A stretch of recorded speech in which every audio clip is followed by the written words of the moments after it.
Good morning. Welcome to Morning Practice with Olivia on Thursday, December 14th.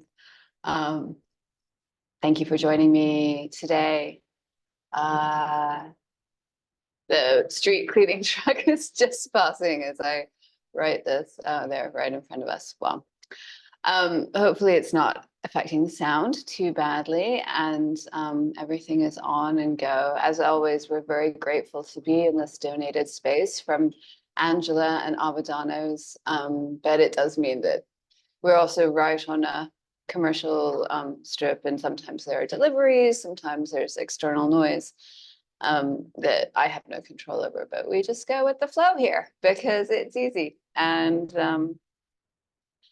yeah, so it's our last day of morning practice for this week. As always, I encourage you to join me from Monday to Thursday so that on Friday you can, maybe think about a morning practice of your own, even if that's getting up and sitting in a chair and doing some breath work or just feeling into your heart. I'm trying to give you the tools to do that and get us into the flow, as much for myself as for all of us. We have been focusing this week and talking about the yamas of the 8 limbs of yoga, because as you know, when we think of yoga, a lot of people just think of like warrior two on a yoga mat, which is great. That is the asana, the movement practice.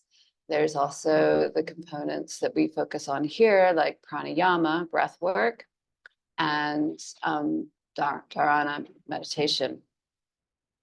Then we also have the yamas and niyamas, which are moral, ethical principles to do with how we interact with the world and also how we interact with ourselves. And that's what we've been focusing on this week, the yamas specifically. It's a lot to unpack for just a few days. And then outside of that, the other 3 limbs are Pratyahara, which we'll talk about next week. Actually, no, we may touch upon. I do feel like it's actually going to be more appropriate to think about that as we begin the new year. And Dharana, focus and concentration, which again weaves into actually things that I have to say today, and Samadhi, which of course is the bliss state. But we'll go there another time. If you're not there already, lucky you. So we've talked about satya, truth, and we've talked about ahimsa, non-harming, and especially in the frame of self-compassion, like what kind of voice do we use to talk to ourselves? What kind of voice do we use to talk to others? And how can we go about our day, our actions, the things that we have to do in a way that is non-harmful to ourselves and ultimately non-harmful to the people around us. And being truthful about that at the same time doesn't mean that you're doing things for others and sacrificing yourself, but it means more that you are being kind to yourself. And by being kind to yourself, you show others that they also can be kind to themselves too. You're modeling the behavior of self-compassion so that others can also invite self-compassion into their lives. And we started to talk yesterday about asteya, which is, simply put, is non-stealing. And I think it's a really interesting concept. It's certainly when I first learned about it, the thing that really had a lot of resonance for me, because non-stealing is good, but it's really the principle of not wanting something that doesn't belong to you or not wanting something you don't have already, and that really isn't yours. I mean, obviously we are in our human lives to create things and to bring creativity into the world, but sometimes things don't go in our favor, or there are situations, jobs, relationships, social things that we aspire to that just don't work, or not don't work. That we feel we're on the outside of, and there can be a feeling of wanting something that we don't have. And that's asteya. It's this idea that we want something that's just really not ours to have. And somebody's time, somebody's attention, and they're not willing to give it to us. And that can be a cause of suffering. And it's really good to have a relationship with yourself in regards to the things that you might want that you don't have. Not so much to be judgmental towards yourself, to say, oh, it's bad that I want things I don't have. The more it allows us to ask the question, why do I want this thing so much that I don't have? And how actually can I see the things that in my life that I do have as fulfilling those needs? Because more often than not, I mean, actually, not even more often than not, but actually, we really do have everything we need right in this moment. And that actually brings us to the last two niyamas that I want to talk about, last two yamas that I want to talk about today.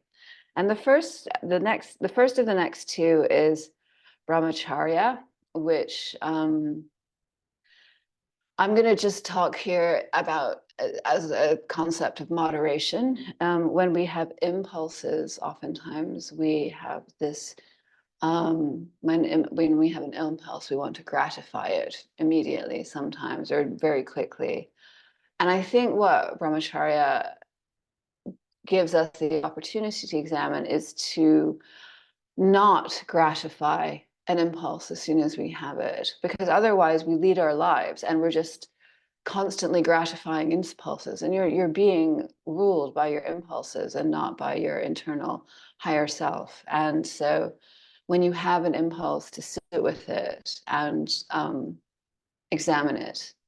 And moderation is everything. Sometimes an impulse is a real need and has to be taken care of.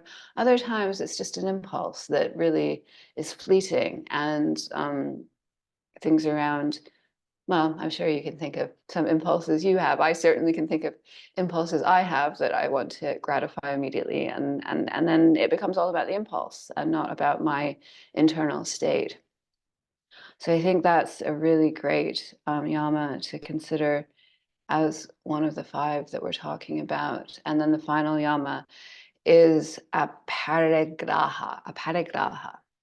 And aparigraha and asteya really have a relationship. Whereas asteya is non-stealing, aparigraha is non-hoarding. So as much as we don't want something that doesn't belong to us, or want something that we just can't have, it's not ours. Aparigraha is not being defined by what we have. It's the, attachment to possessions and the attachment to having more in order to feel more, or that's poorly put, but it's more that we are content with what we have, but what we have doesn't define us. Our world, the universe, will give you whatever you need to achieve the state of contentment and bliss that samadhi offers, enlightenment. And we actually have everything we need in this moment. So the idea that what's mine is mine, and, it's fluid, things come and go.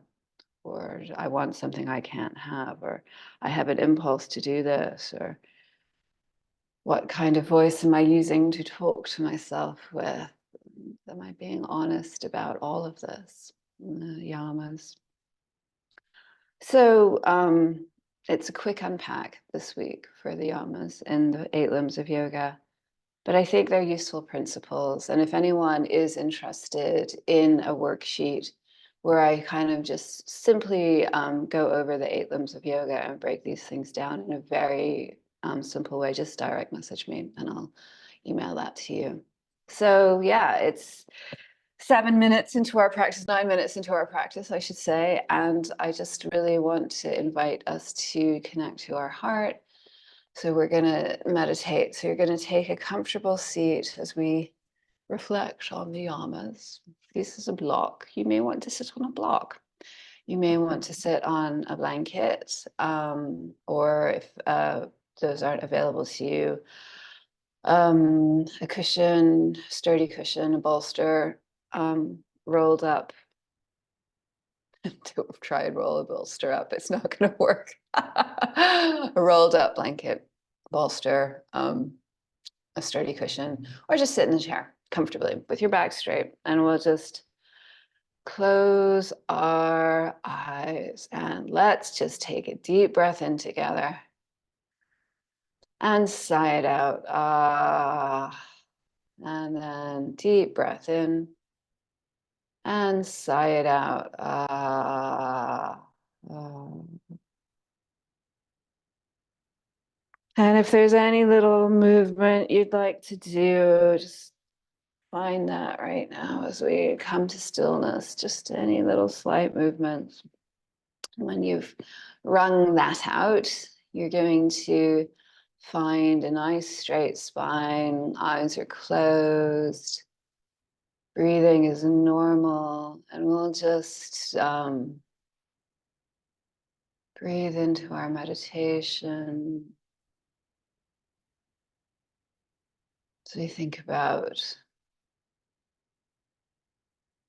our truthfulness, our non-harming ourselves and others, not wanting something that isn't ours, not wanting something someone is unwilling to give us. What is not freely given?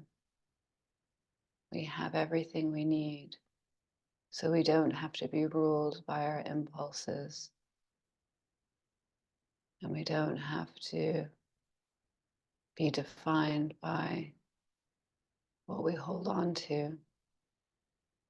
You're just simply honest in the moment in a non-harming way, being truthful that we have everything we need right now.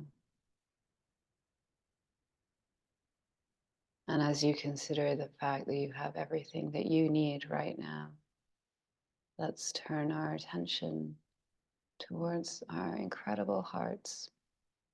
And you may lay one hand on your heart center and the other hand over top. And just breathe into your heart, which is something you have had since the birth of your body on this planet. And this incredible heart has beaten all of these years and kept you magnificently alive through all of your best moments and through all of the difficulties, through the dark nights of the soul and through the joyful celebrations, the triumphs of our spirit. This heart is consistent and consistently beats and keeps us alive and is our very beautiful power that is truly unique to us. As we give credit to Lian Disease, the power of your heart is the heart of your power.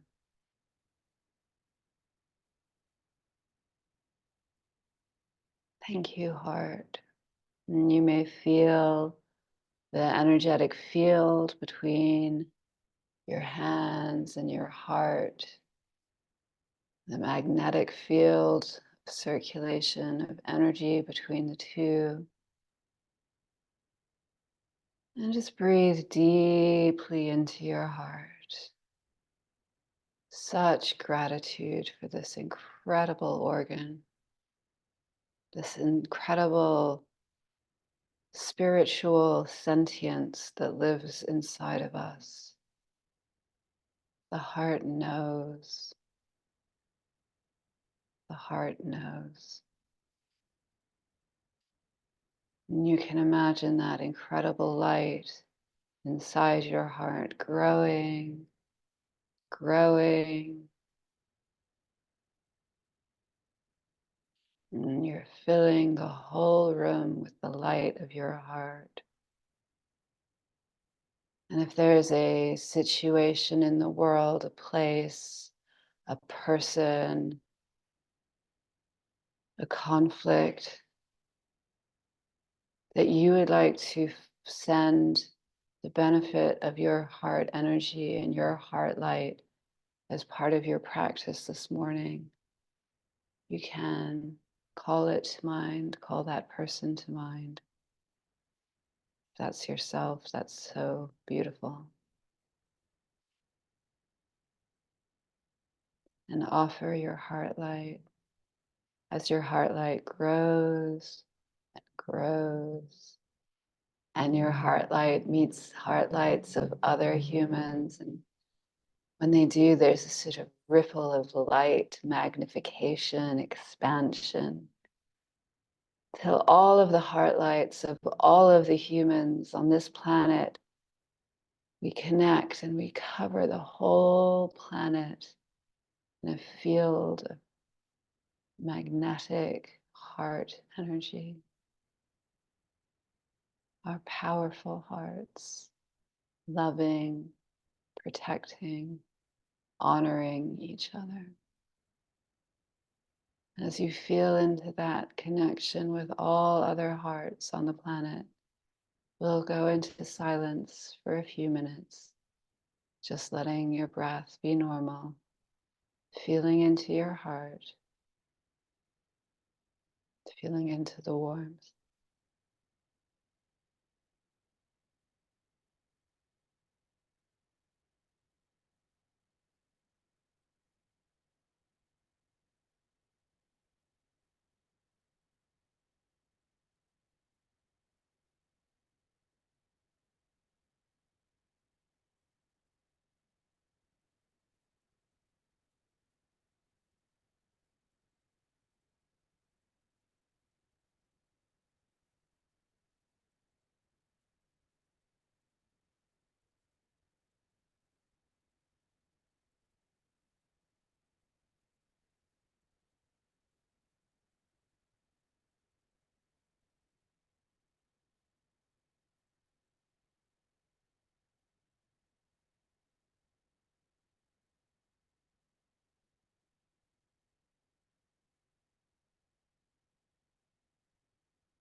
Allowing your breath to deepen, letting your hands drop to your lap, gazes soft, focus, maybe just on the floor in front of you, just feeling that energy.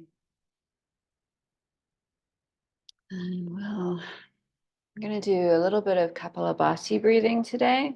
Now, Kapalabhati is a short, sharp exhale. And as you exhale, the diaphragm of the belly contracts inward and upward. And so it sounds a bit like this. And as you're exhaling, you'll feel the contraction of the belly. We'll take 2 rounds of Kapalabhati breathing. It can be useful to clear the nasal passages before you do Kapalabhati because stuff tends to come out. So if you want to grab a tissue quickly, that's a good idea. Kapalabhati is a great breathwork technique for clearing the mind. But it is not a great breathing technique if you are pregnant and it is, or if it makes you uncomfortable in any way.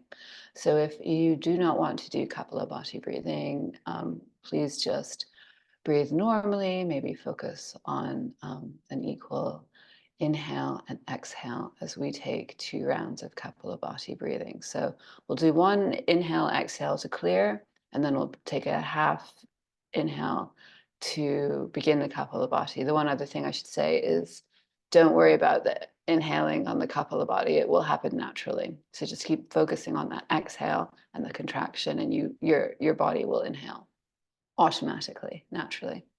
So take a nice clearing breath in. Ah, and inhale.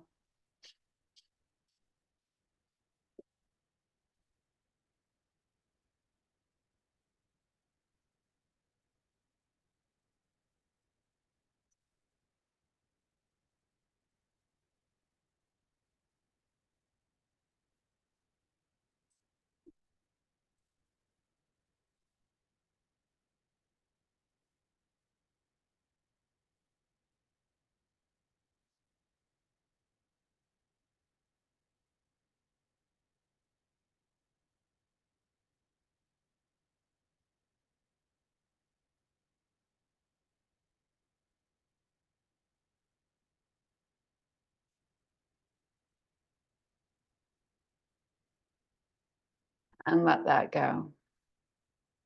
If you fall off in the Kapalabhati breathing at any point during, don't worry, it happens to us all. Just jump back on, or if you find that you're not enjoying it, then just go to normal breathing. We'll take one more shorter round and then get started. Okay, so another breath in, another breath out, inhale, and begin.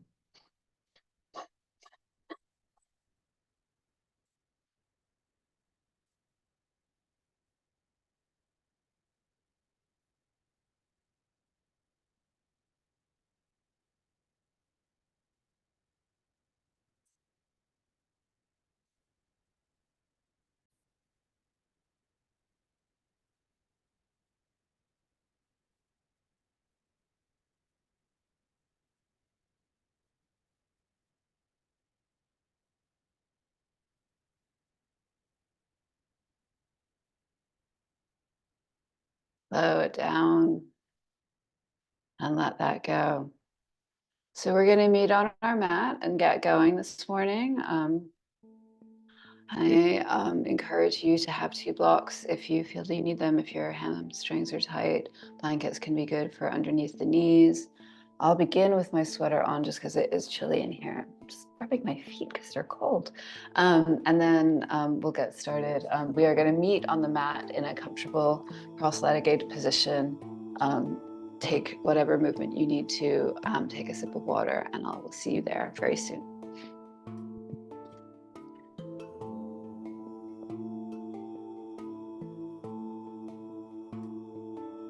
Okay. Oh, always a bit stiff going from the meditation breathwork part to the mat part, but that's good. Put our glasses down. And again, finding a seat that's comfortable. You may want to just stretch your legs for a moment because you've been sitting for a while. Let your feet wobble and wave. We can wave our feet at each other. Hello. Our feet are just as expressive as our hands, and sometimes they don't get the same amount of attention, but they really are extraordinary. I'm sure as much as we can feel energy coming from our hands, we can feel energy coming from our feet, and they're quite amazing. One day I'll have us put our feet on our heart for the meditation. I'm just kidding, I won't. So let's inhale, arms overhead. Hands come to prayer, prayer comes to heart. I am so grateful to be me. I am so grateful for everything I have. I am so grateful that I have everything I need. I am so grateful for this body, for my health, for all the wonderful things in my life. I am just so grateful. Thank you, thank you, thank you. And inhaling, arms come overhead, hands come to prayer, prayer comes to heart.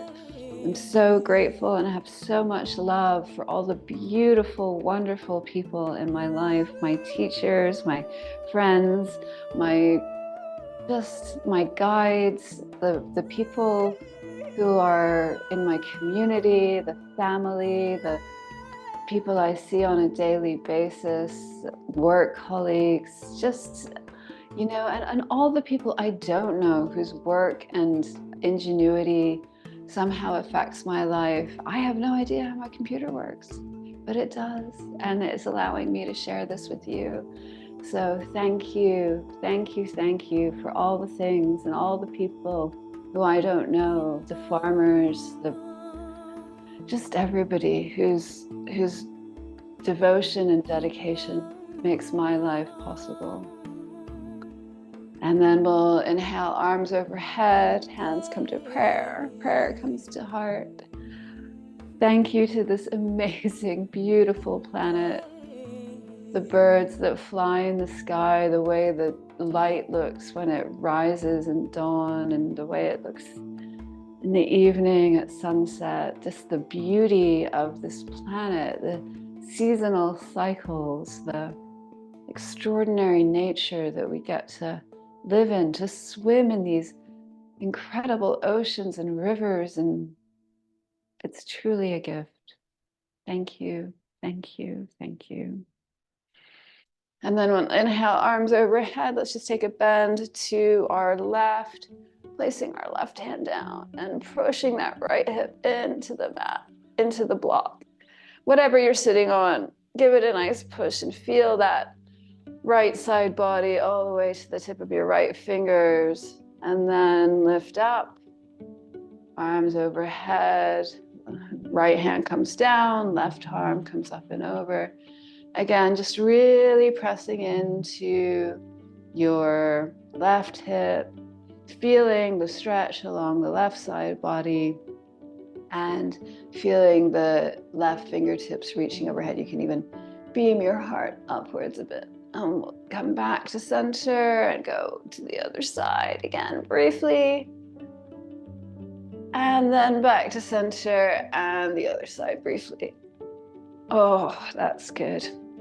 And then we are going to meet on all fours on our mat. And what we'll do is we'll be in tabletop with our hands and knees. I am going to not wear my sweater for this part because I feel like I want us to get moving a little bit more than we have been mostly this week. So you're on your hands and knees, and we'll just start with a few cat-cows. So just raising the tail, raising the heart center, and then curling the tail in and dropping the head, pulling the belly up. Then inhale, drop the belly, curl the tail, beam the heart forward. Exhale, push it back. Then we'll stretch our left leg back and then just be here a little bit on the ball of our left foot, adding some movement, giving yourself a chance to just wake that leg up. And then we're just gonna lift the left leg parallel to the earth. Stretch your right arm forward, and let's just be here for a moment. And then bring your knee and elbow in to meet. Inhale, extend. Exhale to meet. Inhale, extend. Exhale to meet.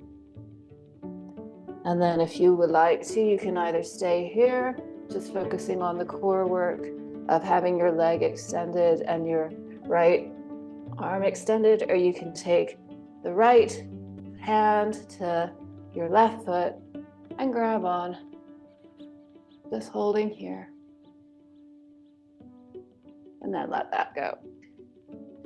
Then we'll extend our right leg, move that back and forward, bringing some movement into the leg. Leg comes to parallel. So left arm is forward, right leg is parallel to the ground. Just feel that here for a moment in stillness. Bring your elbow and knee in to meet, and then extend. Inhaling, extending. Exhaling to meet. Inhale, extend. Exhale to meet. Inhale, extend.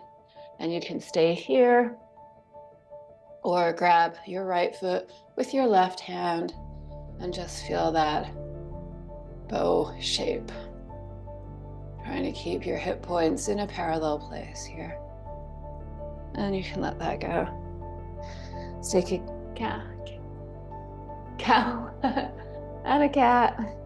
And then we'll wide our knees and press back to child's pose for a moment, rocking the hips from side to side, rolling the forehead on the ground. And then we'll come back. Now we'll extend the left leg again, spinning the left foot down, reaching the left arm up, supported. I guess you would call this a supported side plank, sort of. You can reach your left arm overhead. Then you may want to kick your right leg back for a little bit more support as you bring that left leg up again. You can stay here or grab your foot, allowing yourself to come into a bow. And again, reach. You can let that go. Come down to your hands and knees. And we'll take that on the right side. Right foot comes back. Right heel spins down. Right arm lifts up vertically at first. Then bringing the right arm alongside the ear, feeling the length of the right side body from the edge of the foot to the tip of the fingers. And then you can bring your right leg up, either staying here or grabbing the foot and feeling the bow shape.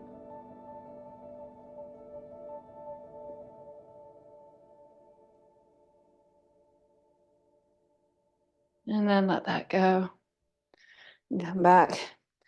We're going to press back to a downward facing dog. So if you're doing a normal downward facing dog, you just tuck your toes under, push your hips up and back, and then just stay here for a moment and walk the dog out. You can pedal into either leg. We've also been doing a lot of demonstrating this week of doing a downward facing dog shape without being inverted. And I'm going to show that now. So you're just going to be about a leg's distance from the wall and facing the wall. And then your hands are just gonna allow your body to come in at a diagonal angle and find the wall. And you might even push your legs so you're straight diagonal with your hands at the wall. And then you're gonna just slowly move your hips back until your hips are over top of your feet. And then allow your hands to walk down the wall to whatever degree is comfortable. And then you're really going to press into those feet and press into those arms as you feel your biceps curl outward and your tailbone extend. This is a really great way of experiencing downward facing dog without actually having to be inverted. And then you might want to bend one leg, bend the other, just as you would if you were inverted. So you're getting to experience the pedaling of your dog, just in a different position. And yeah, you can really feel the stretch just as much as you would if you were inverted in either hip. And you come to stillness and then walk back up to straight. If you're in downward facing dog, bend your knees, step to the top of the mat. You'll be in a forward fold. Let's all find a forward fold here. Nod our head, shake our head, and then you can inhale, extend the spine, crown of the head pressing forward. Exhale, forward fold. And then inhale, curl up the spine.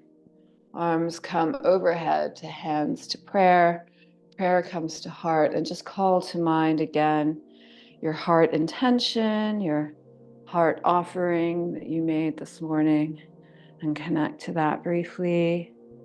Inhale, arms come overhead. Exhale, forward fold. Inhale, halfway lift. Exhale, step the right foot back. Right knee comes down. And we'll inhale to a low lunge. Anjaneyasana. So feet are pressing into the earth, arms are reaching into the sky. Allow yourself to sink into your hips, into your hip flexors. We're being gentle here, we're not trying to be too crazy. Inhale, reach. And then exhale, hands frame the front foot. We'll straighten that front leg. Just a little movement here. Let's not be too pushing our bodies into extreme angles first thing. We're just kind of be a little bit more gentle. Rebend that front foot and step back into a downward facing dog. If you can't step back into a downward facing dog, step back to your hands and knees instead. Otherwise, from downward facing dog, we'll lift the right leg, bring the right foot forward from hands and knees. Just put your right foot between the two hands. And again, we'll inhale into our low lunge, Anjaneyasana. Reaching up with our inhales, sinking into our hips. On your next exhale, you're going to frame that front foot and again, straighten the front leg very slightly. Just again, let's give it some movement. Waking up the joints with our synovial fluid. I'm just saying hello. So again, you're going to step back to downward facing dog. If you're not doing downward facing dog, just step back to your hands and knees. And then from downward facing dog, you'll either come forward to plank or put your knees down, and we'll all come down to the mat. We'll place our hands on either side of our chest with our palms tented upwards. And then we are going to inhale and we'll lift the head and shoulders and begin to look over the right shoulder. So inhale, look over the right shoulder, and then exhale, come down. Inhale, look over the left shoulder. Exhale, come down. And then inhale, center. Exhale, down. You're going to press back to your dog or to your hands and knees. I'm going to go to dog this time. And then if you're just in hands and knees, allow yourself to do some cat-cows there. If you're in downward facing dog, let's take a moment just to feel our downward facing dog, bending the knees, stretching the tailbone up, feeling the outer arms curl outward, which gives more length in the spine as we bend our knees to lift the tailbone and really activating the energy along the tailbone from the tip of the tailbone to the crown of the head, the golden light of your spine, electrified, activated, awake. And then we'll bend our knees and step to the top of the mat. If you're from your hands and knees, just stop to the top of the mat in a forward fold. Again, nodding the head here, shaking the head. Inhale, halfway lift. Exhale, forward fold. Inhale, arms overhead. Exhale, prayer to heart. Let's inhale our arms overhead. Exhale, forward fold. Inhale, halfway lift. We're going to step our right leg back. You're going to stay in a runner's lunge. Actually, I'm going to bring my right leg forward. You're going to step your left leg back. And let's just be in a runner's lunge for a moment, beaming the heart center forward, feeling the hips on one line, bringing some consciousness into your right hip, making sure it's not too out, but like in line with your hips, bring that back. And then you're going to spin the ball of the left foot, the heel down, and we'll come up into our warrior two. So front leg is bent at 90 degrees, back leg is straight, back foot is parallel to the back of the mat.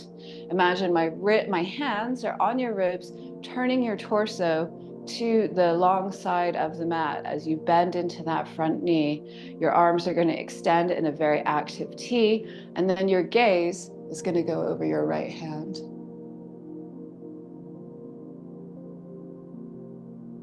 Inhale, reach forward.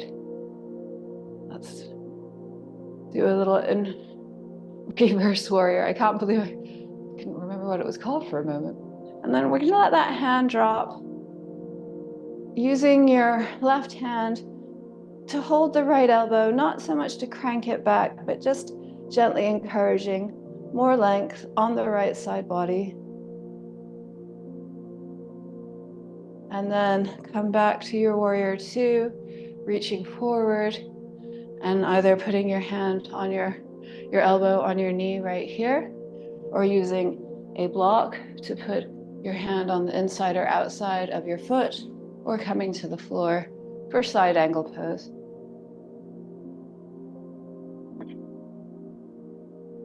Allowing yourself to be in side angle, really feeling your hips tucking underneath you. And feeling again that long line of energy from the edge of your left foot to the tips of your left fingers.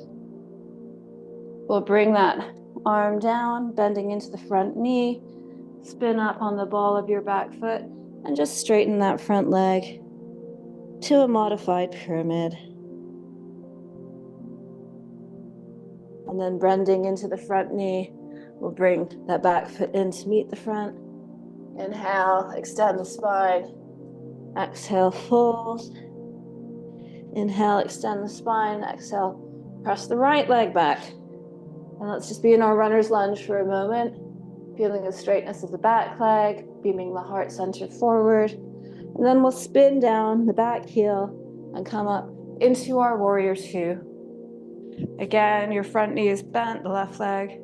The right leg is straight, the right foot is parallel to the back of the mat.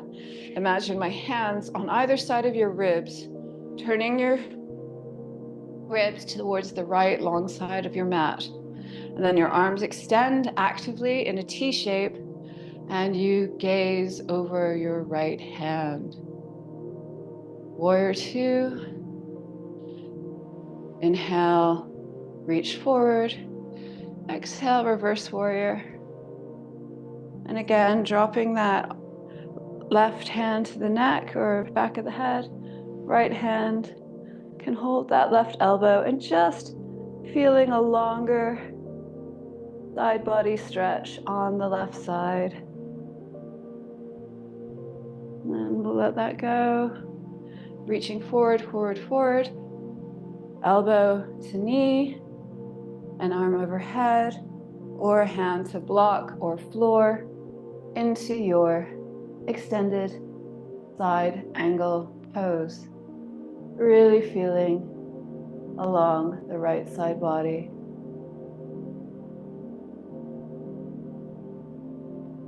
Tucking those hips under, beaming the heart upward. You really want to feel a nice sense of length and openness in this pose.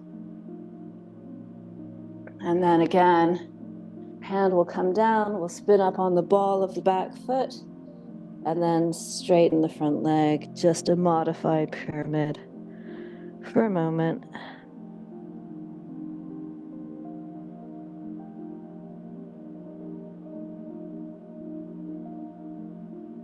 Bending into that front knee, stepping forward. Inhale, extend the spine. Exhale, forward fold. And inhale, come to stand. And prayer to heart. We are going to try to fit in half moon on either side. So what I'm going to have us do is step out to a 5-pointed star. And if you have blocks, having one on each end of your mat here. 5-pointed star. We'll come into Goddess briefly, just to open the heart, offer that up, straighten everything. Come into your warrior two, come into your side angle. And from here, you're going to go into your half moon on the right side. So grabbing your block with your right hand, putting it just beyond the edge of your mat on the right side. Your weight will come into your right leg as your left leg extends straight back and up in a sort of 90-degree, oh, thank goodness I had the bench, angle. So you're here in your half moon. If you want to take your foot, this is a extension of the stretch we were doing earlier. And then releasing that, bending into that knee, gently landing into your 5-pointed star. And again, let's take a goddess, raising our heart, calling into mind our heart offering, our heart intention, straightening it out, and coming to warrior two towards the left side of the mat. Come into your side angle pose. You can stay here. I realize I'm going to move myself back because there's not quite enough room on this side because of the tables where I am. And then I'm going to take my left block about a foot in front of where my foot is, and my leg will come to straight. My back leg is raised, my right arm lifted. This is half moon. You can stay here. This is challenging enough, she says. Or if you want to take the back foot, Shavasana. Looking down is very helpful for balance.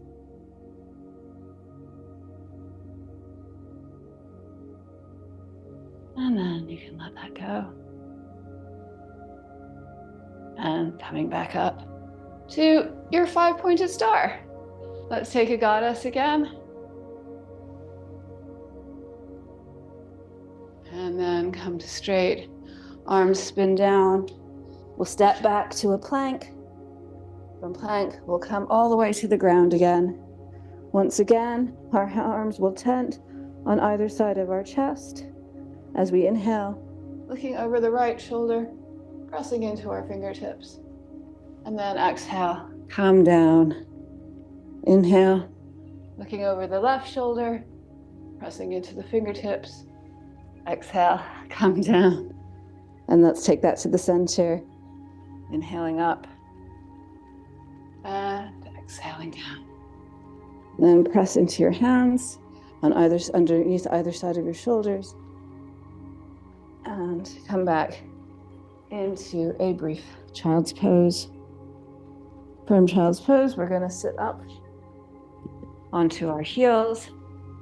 I'm going to give you a couple of different options here. Again, having a block can be handy. We'll take a brief camel pose. If you're familiar with camel and know it well, I'm going to talk us through first an initial stretch and then coming fully into the pose. And then if you're not familiar with camel, I'll give you some options. So you're on your knees. Your hips are going to be right above your knees, and this can be a really good place to put a blanket underneath your knees. If you're feeling any discomfort at all, you can also curl the mat over top. And first we'll just be here, feeling the verticality of our body from our knees up to our shoulder girdle. And you're going to hook your thumbs into your armpits like chicken wings.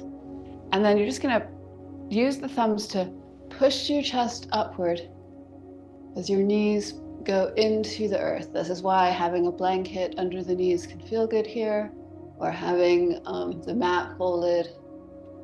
And you just want to feel that initial arch. If camel is not something that you're used to, and allow yourself to let that go and come straight. As you sit back on your heels for a moment. If camel is not something you're used to, I would take a block in your right hand, placing it just beside your right foot and lifting your left arm up and allowing yourself to just rest your right hand into the block and lift the left arm up. And you can do the same thing on the other side, placing the block by the left foot, letting the left hand reach into it as the right arm reaches up.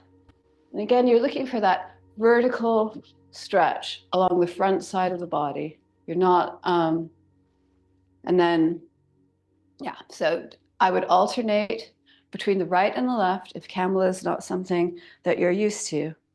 Alternatively, you can place the block on your calves, on the back of them, and come into a shorter camel. And just take it for as long as feels good. If you have a regular camel practice, you can take that. Again, hooking the thumbs into the armpits can feel really good here. And then you just find your feet and then press those hips forward.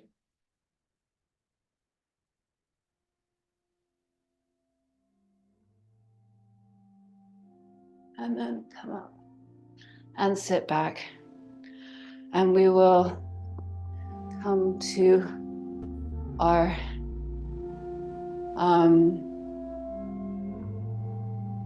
seat. We'll come to our seat with our left leg bent underneath us and our right leg over top. And just hold that right leg in for a moment. Find a nice tall spine here. Breathing in, breathing out. Reaching the left arm up. Left arm will come to the base of the spine. Right arm reaches up. Feel the length of that side body for a moment. And then you can either grab your left knee or hook the elbow. Hook your right elbow on your left knee and twist. And using the breath here just to inhale to lengthen and exhale to twist.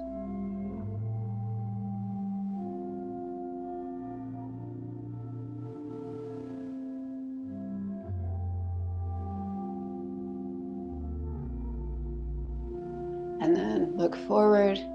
Hands will come to our right side and we press into our feet and draw a semicircle with our hands behind us. The other side, so our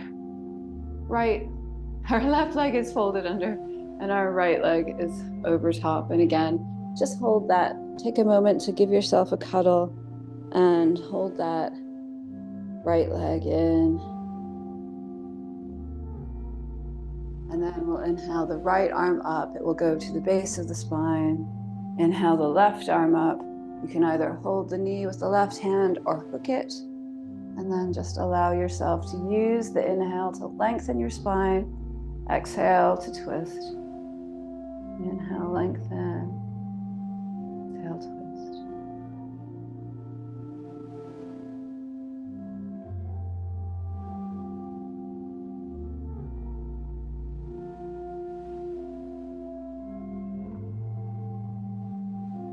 And then looking forward, letting that go. And we'll kick our right leg out to the right, keeping our left foot at just almost like a tree pose. Your body is oriented towards the left knee. Your arms come out to a T and you're just reaching, letting your hand fall and drawing a semicircle up over your head to a point where you can really feel the hip of your left hip, the hip of your left hip pressing into the mat and feeling that stretch all the way along the left side body to your left fingertips. That should feel really nice. Come back up. We'll use our right hand to bring our right leg in. Left leg kicks out again. Orientate your body over your left knee. Arms come to a T. Reach, reach, reach, reach, reach. Let the hand fall wherever it falls and draw a semicircle up over your head. Nice long stretch from the right hip pressing into the mat to your right fingertips reaching into the sky. Really nice.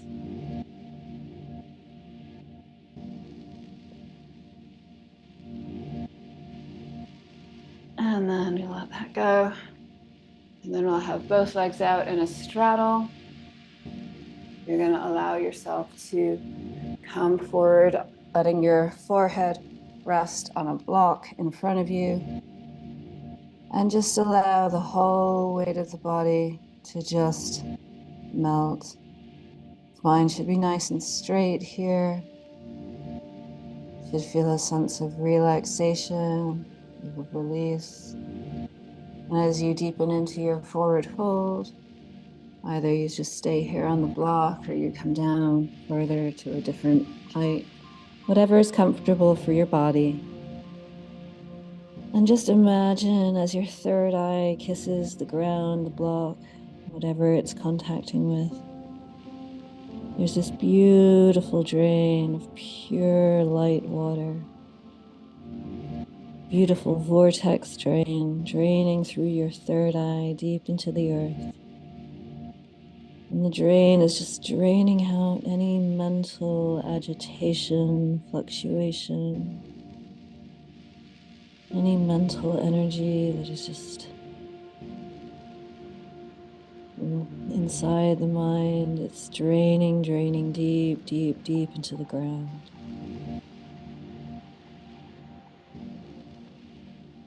Slowly pressing up. We'll head back onto our backs for Shavasana. You can either come straight into your Shavasana, so lying on your back on the ground, legs all open, arms by either side. If you want to take a quick side twist, bring your right knee in, cross the body over the left. Just a gentle side twist here on the back.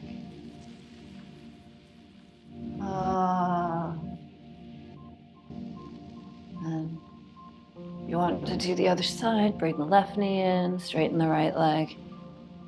Cross body twist.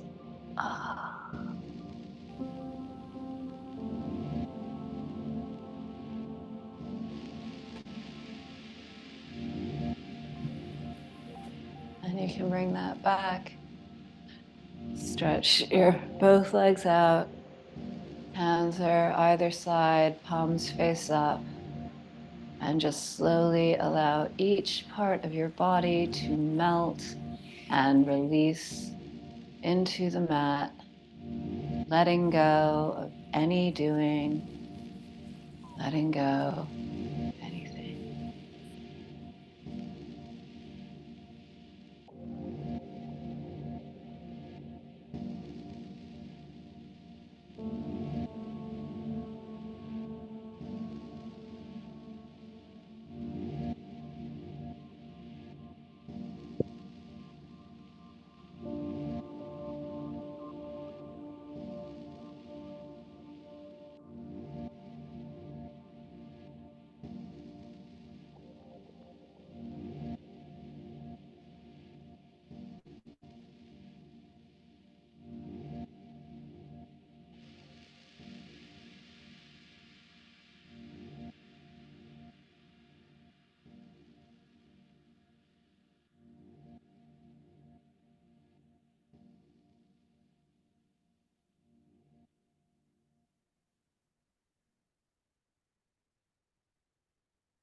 Slowly bring some awareness to your breath. Breathing deep, allowing there to be just a slight hint of movement in the tips of your toes, in the tips of your fingers. Maybe rolling the head a centimeter or less, side to side. Feeling your awareness ignite across the whole spectrum of the body.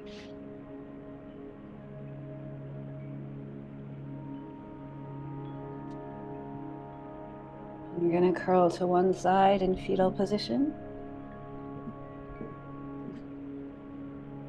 supporting the head with your arm. And gently, soft focus, or eyes closed. You're just going to make your way to a seat. Breathing deep.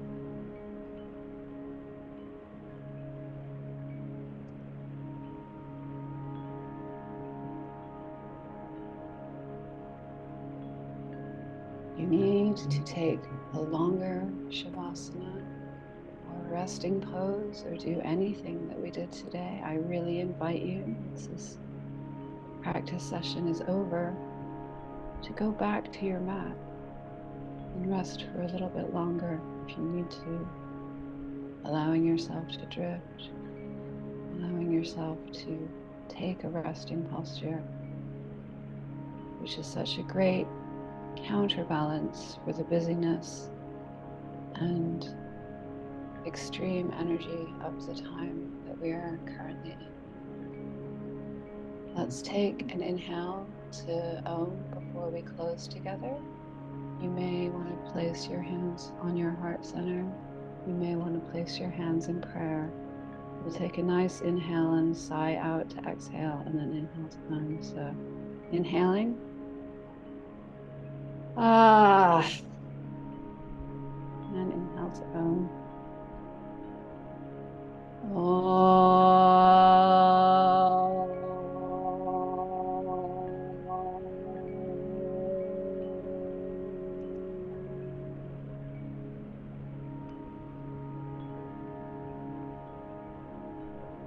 Thank you, my wonderful, wonderful friends. Thank you for being you. Thank you for teaching me.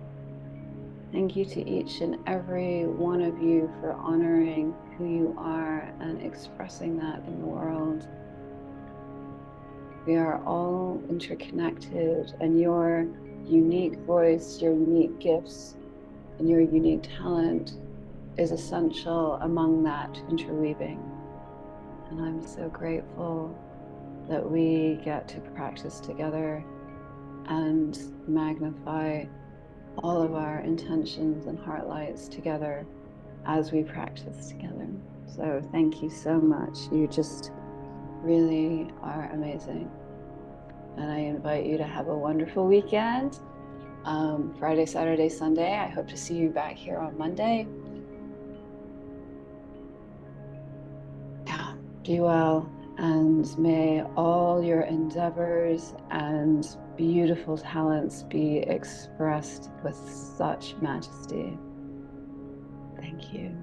And see you all soon. Take care.